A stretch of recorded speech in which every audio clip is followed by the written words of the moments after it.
Hi hello నమస్తే welcome to Suman TV. నిత్యం పాఠశాలకి బడికెళ్ళి పుస్తకాలతో కుస్తీలు పట్టే విద్యార్థులు నేడు పొలం మాట పెట్టారు. మనం వెనకాల చూసుకుందాం, విజువల్స్ చూసుకోవచ్చు. పిల్లలు కూడా అంటే 6 కాలం కష్టపడుతున్నటువంటి రైతుల సమస్యలు ఏ విధంగా ఉంటాయి, వాళ్ళ వ్యవసాయకి భూములకి వర్షాలు పడితే దుక్కులు దున్న కానించి మార్కెట్కి తరలించిపోయిన వారు కూడా రైతు వ్యవసాయం ఏ విధంగా ఉంటుంది, వాళ్ళ జీవన పోరాటం ఏ విధంగా ఉంటుంది అనేది కూడా మనకి వాళ్ళ ఒక ప్రైవేట్ స్కూల్ పిల్లలు మాత్రం ఇలా స్పెషల్గా ఇక్కడ అంటే వాళ్ళ పంట క్షేత్రాలకు వచ్చి వాళ్ళు స్వయంగా మనకి చూపెట్టబోతున్నారు, వివరించబోతున్నారు. మరి నిత్యం అంటే వాళ్ళ కుటుంబాలు కూడా గ్రామీణ ప్రాంతాల్లో ఉన్నటువంటి ఆ కుటుంబాలు కూడా రైతు కుటుంబాలే. మా తల్లిదండ్రులు కూడా కష్టపడుతున్నారు, వ్యవసాయం చేస్తున్నారు. కానీ సమయానికి వర్షపాతం పడకపోవడంతో చాలా ఇబ్బందులు ఎదుర్కొడుతున్నారని చెప్పేసి కూడా వాళ్ళు పిల్లలు ఆవేదన వ్యక్తం చేస్తారు. చూద్దాం ఒకసారి. ఇక్కడైతే మనం విజువల్స్ చూసుకోవచ్చు. పిల్లలంతా కూడా తమ వ్యవసాయకు సంబంధించినటువంటి ఒక వ్యవసాయ క్షేత్రంలో ఉండి రైతులు ఏ విధంగా దుక్కులు దున్నుతారు, ఏ విధంగా తీసుకెళ్తారు, రైతులకి వాళ్ళు చెప్పాల్సిన పనులు ఏంటి. ఒకవైపు వర్షాలు వస్తాయంటున్నారు, రావంటున్నారు. ఒకవైపు ఎల్లిన ప్రభావం వల్ల వర్ష ప్రభావం తక్కువగా ఉంటుంది, ఆరుతడి పంటలు వేసుకోవాలని చెప్పేసి ఒకవైపు శాస్త్రవేత్తలు చెప్తున్నారు, ఒకవైపు వ్యవసాయ అధికారులు చెప్తున్నారు. మరి ఏం జరుగుతుంది? మరి విద్యార్థులు మరి ఇలా పంట క్షేత్రానికి వచ్చి వాళ్ళు ఏం నేర్చుకుంటున్నారు, రైతులకు ఏం సూచనలు సలహాలు ఇస్తున్నారు, ఒకసారి వాళ్ళ మాటలు అడిగి తెలుసుకునే ప్రయత్నం చేద్దాం. అమ్మ, నువ్వు చెప్తా తల్లి, ఎప్పుడు నీ క్లాస్ ఏంటరా? ఏం పేరు నీ పేరు? నా పేరు అలక్య అండి. నేను 9వ తరగతి చదువుతున్నాను. మేము గాదరుకుమారెడ్డి పాఠశాల నుండి వచ్చాము. ఇక్కడ మేము వచ్చేసరికి రైతులు చాలా కష్టాలు పడుతున్నారు. వాళ్ళ కష్టాలు చూసి మేము ఈరోజు ఈ పాట రూపంలో మేము ప్రదర్శిస్తున్నాము. మా నాన్న కూడా ఒక రైతు అండి. మా నాన్న ఎంత కష్టపడుతున్నారో నాకు తెలుసు. ఎందుకంటే ఈ సంవత్సరం వర్షాలు పడలేక మా నాన్న చాలా ఇబ్బంది పడుతున్నారండి. మేము మనస్ఫూర్తిగా వానదేవుణ్ణి కోరుకుంటున్నాం, వర్షాలు పడాలి, ఈ భూమి తడవాలి, ఈ భూమి తడివి మొలకలు రావాలనేసి మేము మనస్ఫూర్తిగా కోరుకుంటున్నాం. ఎందుకంటే రైతులు చాలా కష్టపడుతున్నారండి. రైతులు కష్టపడే కష్టాలు ఎవ్వరు పడారండి.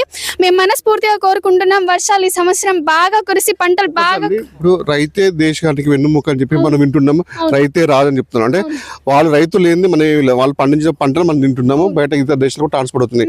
అలాంటిది ఇప్పుడు ఈ సంవత్సరం ఎల్నినో ప్రభావం వల్ల కూడా వర్షం తక్కువగా నమోదవుతుంది. రైతులు కూడా సంబంధించిన ఆరుతడి పంటలు వేసుకుంటే నీళ్లు తక్కువగా ఉండే పంటలు వేసుకొని చెప్తున్నారు. మరి మీరు రైతులకు ఏం సూచిస్తున్నారు? మీ తల్లిదండ్రులు కూడా ఏం చెప్తున్నారు? మా తల్లిదండ్రులకి ఏం చెప్తున్నామంటే, ఇప్పుడు ఎలాన్ వల్ల స్పెసిఫిక్ క్వశ్చన్ అనేసి ఉంటుందండి, దాని తరపు నుండి వర్షాలు పడతాయి. ఇప్పుడు ఆ వర్షాలు పడకపోతే ఇప్పుడు పంట నీరు పంటకి నీరు సరిపోయేంత పంటనే పండాలనేసి మేము మా తల్లిదండ్రులకు చెప్తున్నాం. ఎందుకంటే ఒకవేళ ఎక్కువ నీరు కావాల్సిన పంట పండాలంటే కష్టమే ఇప్పుడు ఈ సంవత్సరం. ఎందుకంటే వర్షాలు పడట్లే.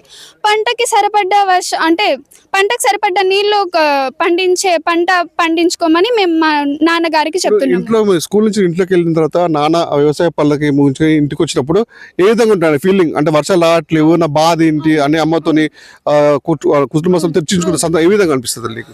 నాకు చాలా బాధ కనిపిస్తుందండి. ఎందుకంటే నేను కూడా ఆ కుటుంబంలోనే. మా నాన్న కష్టపడితేనే అండి మాకు ఒక రోజు పూట అనేది గడిచేది. ఆ పూట గడవాలంటే ఈ పంటలు పండాలి, మాకు కొంచెమైనా ఒక ఫలితం అనేసి రావాలని కోరుకుంటున్నాం. అదే నా బాధ అండి. చూసారు కదా, పాప వాళ్ళ తల్లిదండ్రులు ఏ విధంగా కష్టపడితే మేము ఏ విధంగా చదువుకుంటామని చెప్పేసి ఒక విద్యార్థి మాత్రం తను హృదయపూర్వకంగా అంటే భావోద్వేగంతో చెప్పిన పరిస్థితి ఉంది. నువ్వు చెప్పరా, అంటే ఇప్పుడు ఉన్న పరిస్థితుల్లో రైతులు వ్యవసాయం చేస్తున్నారు కదా, మీరు పంట క్షేత్రాలకు వచ్చారు, ఏం సందర్శించారు? మీరు రైతులు వాళ్ళకి ఏం సూచనలు ఇస్తున్నారు? మీరు ఇక్కడ చూస్తే రైతులు చాలా బాధపడుతున్నారు. వర్షాలు పడకపోవడంతో వాళ్ళు చాలా బాధపడి బావిలో వచ్చిన నీళ్లు సరిపోక చాలా బాధపడుతున్నారు. మంచిగా వర్షాలు పడి వాళ్ళు మంచిగా ఉండాలని కోరుకుంటున్నాము. మేమైతే మా గాదరుకుమారెడ్డి స్కూల్ తరపు నుండి చాలా కోరుకుంటున్నాం మంచిగా వర్షాలు పడాలని. ఇప్పుడు మీరు ఒక రైతుతో మీరు మాట్లాడారు కదా, ఆ రైతు తన ఆవేదన ఏ విధంగా వ్యక్తమవుతున్నారు? అసలు వర్షం పడకుండా పంటలు పండట్లేదు అని ఆయన చాలా బాధపడుతున్నారు. ఆయన బ్యాంకులో చేసిన అప్పులన్నీ అలానే ఉన్నాయి. పంట చేతికి రావట్లేదు, వర్షాలు పడట్లేదు, పంటలు మంచిగా పండట్లేదు అని ఆయన చాలా బాధపడుతున్నారు. అలానే చాలా కుటుంబాలు, చాలా రైతులు అలానే బాధపడుతున్నారు. కాబట్టి వర్షాలు మంచిగా పడి అందరూ రైతులు మంచిగా ఉండాలని మేము మనస్ఫూర్తిగా కోరుకుంటున్నాం. ఓకే, మరో విద్యార్థిని తన ఒక ఆవేదన పూర్వకంగా చెప్పింది. తను ఒక రైతుతో మాట్లాడి కూడా స్వయంగా తను వివరించిన సందర్భం చూసినాం. ఇక్కడ విజువల్స్ చూసుకోవచ్చు. అంటే ఇక్కడ తన సంబంధించినటువంటి ఆ ఉపాధ్యాయులు టీచర్తో పాటు కూడా ఇక్కడ విద్యార్థులు కూడా ఇక్కడికి వచ్చి అంటే వ్యవసాయ పనులు ఏ విధంగా చేసుకోవాలి, ఏ పంటలు వేసుకుని బాగుంటుందని చెప్పేసి రైతులకు వివరించి కూడా వాళ్ళు చేస్తున్న కొత్తగా ఆదర్శనీయం అనిపిస్తుంది, అభినందనీయం అనిపిస్తుంది. ఇక్కడ ఒక విద్యార్థులు మనం అడిగి తెలుసుకుంటుంది. చిన్న చెప్పినా ఇక్కడికి వచ్చావు కదా, ఏమనిపిస్తుంది? ఎట్లా అనిపిస్తుంది? అంటే రైతులు చాలా కష్టపడుతున్నారు కదా, వర్షాలు రావట్లేదు కారణంగా కొంతమంది రైతులు బాధపడుతున్నారు. ఇంకా వర్షాలు రావాలని చాలా మంది రైతులు కూడా ఎదురు చూస్తున్నారు. అందుకని మేము కూడా అలా వాన దేవుణ్ణి కోరుకుంటూ ఇక్కడ వచ్చి ఒక పాట రూపంగా మేము సమర్పిస్తున్నాం.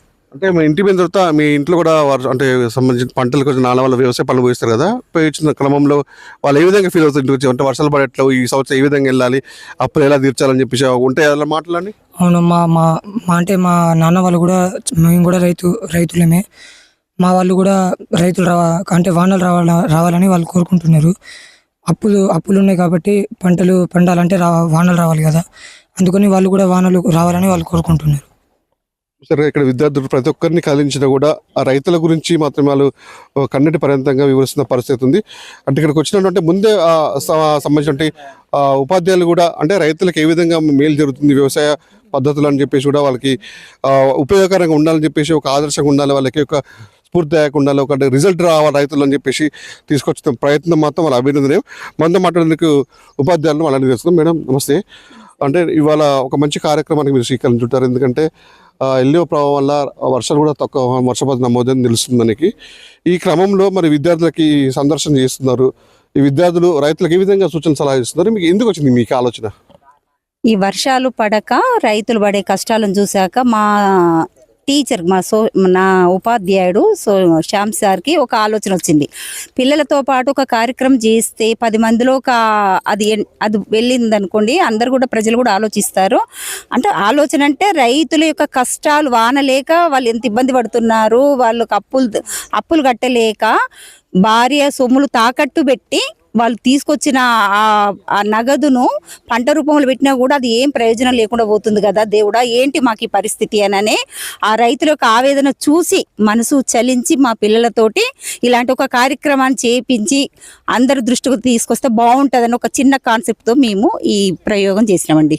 అంటే వాళ్ళు ఈ చేసిన ఈ ప్రయోగము అంటే రాబో రోజుల్లో కూడా అందరికి విద్యార్థులకి స్ఫూర్తిదాయకంగా ఇస్తూ రైతులకు కూడా ఇది చూసేసరికి అంటే మా ఆవేదన ప్రజలు ఇట్లా పిల్లలను కూడా కదిలించింది, ఒక స్కూల్ యాజమాన్యం కదిలించిందనని ఒక ఆత్మ సంతృప్తి రైతులకు కూడా కలుగుతుందని మా ఉద్దేశం అండి.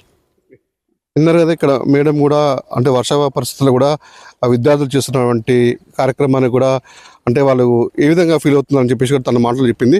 వీళ్ళన్నిటికీ ముఖ్యమైన రైతే రాజం అనుకుంటాం కదా, సంబంధించినటువంటి ఆ రైతు కూడా మనతో పాటు ఉన్నాడు. ఆ రైతు అడిగి తెలుస్తున్న ప్రతినిధిద్దాం.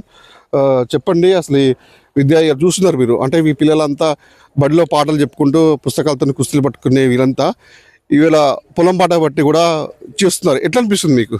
ఏమున్నది ఆయన, ఏమైనా పైకి చూసుడు తప్ప మొత్తం ఇంతకుముందు మేము మామూలుగా నారు పోసి నాటేసేటోళ్ళం, కానీ వర్షాలు అట్లా అనుకూలంగా లేక మొత్తం ఎలగడ ఒడ్లు చల్లినాం, భగవంతుని దండం పెట్టినాం. ఒకవేళ ఏమైనా చినుకో అట్లా పడితేనే అది మొలిసేది, ఇక లేదు అంటే ఇక అంతే. మేము బావి నీళ్ళు పెడితే మొత్తం పెట్టినా ఒక 2 మలుపు ఆడతలేం, అంత దుక్కి అయింది.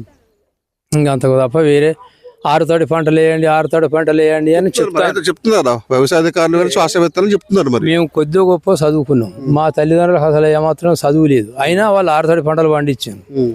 అప్పుడు ఇట్లా లేదు, విపరీతమైన కోతులు చేయబట్టి ఆరుతడి పంటలు వేసే మార్గమే లేదు. ఎంత భూమిన్నా వరి లేదంటే మిర్చి, ఆ మిర్చి కొసకొచ్చేసరికి నల్లి పడటం, మిర్చి అంతే అట్లా పోవటం. ఏం పండినా వరి పంట పండాల్సిందే. ఒక్క వరి పంటతోని ఏమీ కావట్లేదు. ఇంకొక 10 సంవత్సరాలకి ఇదే విధంగా ఉంటే అసలు రైతు అన్నోడు ఇక్కడ రాజు కాదు కదా, బిచ్చం అడుక్కున్నా వేసేటోడు లేడు. మేము పండితేనే కదా వాడు బిచ్చం వేసేటందుకు. ఆ పంటలు ఏమి లేవు, పండవి కూడా. ఇప్పటికైనా శాస్త్రజ్ఞులు కానీ, రాజకీయ నాయకులు కానీ, విద్యావంతులు కానీ, ఎవరైనా కానివ్వండి, పంట పండకపోతే ఎవరైనా చేసేది ఏమి లేదు. దానికి అనుకూలంగా కోతులను నివారించడమా, ఇంకా లేకుంటే ఏదైనా ప్రత్యామ్నాయ మార్గం చెప్పటమా, అట్లా తప్పితే వేరే మార్గం లేదు. చూడండి, అంటే ఇవాళ మీ అనంతరం గ్రామంలోకి ఆ పిల్లలంతా కూడా చక్క అంటే వాళ్ళకి చదువుతో పాటు వ్యవసాయం కూడా ముఖ్యం అని చెప్పేసి భావించి వాళ్ళు ఉపాధ్యాయులు కూడా వాళ్ళకి వ్యవసాయం మీద అవగాహన ఉండాలి వాళ్ళకి, ఎందుకంటే వాళ్ళు ఏ విధంగా కష్టపడతారని కూడా అంటే ప్రాక్టికల్గా లైవ్లోకి వచ్చి వాళ్ళు చేస్తున్నారు. ఆ పిల్లలు చేస్తే కష్టం మీకు ఏ విధంగా అనిపించింది? వాళ్ళు నడుస్తుంటే అట్లా నడుస్తుంటే పిల్లలతో పోతారు, అసలు వాళ్ళు ఎక్కడ ఉండాల్సిన వాళ్ళకి ఇక్కడ ఉన్నారు. ఏంది పరిస్థితి, మేమంటే ఎట్లాగా బతుకుతాను, వాళ్ళు అసలు నడవలేకపోతారు. మీ గురించి రైతులు ఏ విధంగా కష్టపడుతున్నారు, వాళ్ళకి మీ తిప్పలు ఏందని అంటే బయట ప్రపంచానికి చెప్పాలి కష్టపడుతున్నారని చెప్పేసి అని. అవును, అట్లా వచ్చిండ్రు కదా, వాళ్ళని చూస్తే అసలు నాకు దుఃఖం వచ్చింది. ఈ పిల్లలు ఏంది ఇట్లా పరిస్థితి అని నాకు చెప్పడానికి కొద్దిగా అలివి కాకుండా కానీ తప్పలే. మీకు మీ మనవాళ్ళు కూడా ఉంటాయి. పిల్లలు ఉన్నారు కదా, మేము ఇప్పుడు బయటికి వెళ్ళనియకుండా ఇన్ని రోజులు సాధినాం కానీ ఇప్పుడు సాధే పరిస్థితి లేదు. ఆ మీ పిల్లలు మనవాళ్ళకి మేము తెలుసా మరి మీరు ఇంత కష్టపడుతున్నారు తాత పొలం కడిపోయి అనేది? తెలుసు అడుగుతారు పోగానే ఏం చేస్తాను, ఏమున్నది చేయటం, పోయి ఊరికే అట్లా కూర్చోవాలి, ఏదో ఆలోచన ఏదో వాళ్ళు కూడా అంటారు కావచ్చు, తాత వర్షాలు పడతాయా మరి సంవత్సరం పడతాయి ఏంటి పరిస్థితి అని అడుగుతాను. మేము ఫోన్లలో కూడా వింటాను, వర్షాలు వస్తాయని ఒకళ్ళు అంటారు, రావని ఒకళ్ళు అంటారు. అసలు వస్తాయా రావా అర్థం కావట్లే. కానీ ఏమన్నా కానీ అని ఈ పని చేసినాం, దాదాపు 15,000 రూపాయలు ఖర్చు పెట్టి ఒడ్డు తెచ్చి పోసినాం. ఇంకా వేరే మార్గం లేదు. ఇక తర్వాత ఇద్దరికైతే విన్నారు కదా, ఇక్కడ విద్యార్థులు పడుతున్న అంటే రైతులు పడుతున్న కష్టాలని విద్యార్థులు మొత్తం ప్రాక్టికల్గా వాళ్ళకి రైతులకి ఒక అవగాహన కల్పించే విధంగా వాళ్ళ ప్రయత్నం చేశారు. ఆ ప్రయత్నం కూడా అందరి మధ్య కొనియాడుతున్నారు. మనకి ఒక రైతు మాట్లాడుతుంటూ కూడా వాళ్ళు ఆ పిల్లగాళ్ళు ఆ కాళ్ళతోని మంచి మా పంట పొలాలలో అటు ఇటు నడుస్తుంటే మాకు కన్నీరు వచ్చిందని చెప్పేసి కూడా భావోద్వేగంతో పాప చెప్తున్నాడు. చూద్దాం మరి అంటే వర్షాభావ పరిస్థితుల వల్ల మరి వర్షాలు పడతాయా పడవని సెకండరీ. ఇది మొత్తం శాస్త్రవేత్తలు కానీ వ్యవసాయ అధికారులు కానీ ఆరుతడి పంటలు వేసుకుంటే అంటే నీరు తక్కువగా ఉంటుంది కాబట్టి ఆ పంటలు దాన్ని పండించుకోవచ్చు అని చెప్తున్నారు. చూద్దాం మరి వర్షాలు పడితే రావా, మరి ఇలా చేసిన విద్యార్థులు చేసినటువంటి ఆ కృషి కూడా మనం అభినందిద్దాం. వర్షాలు పడడానికి మనం కూడా కోరుకుందాం.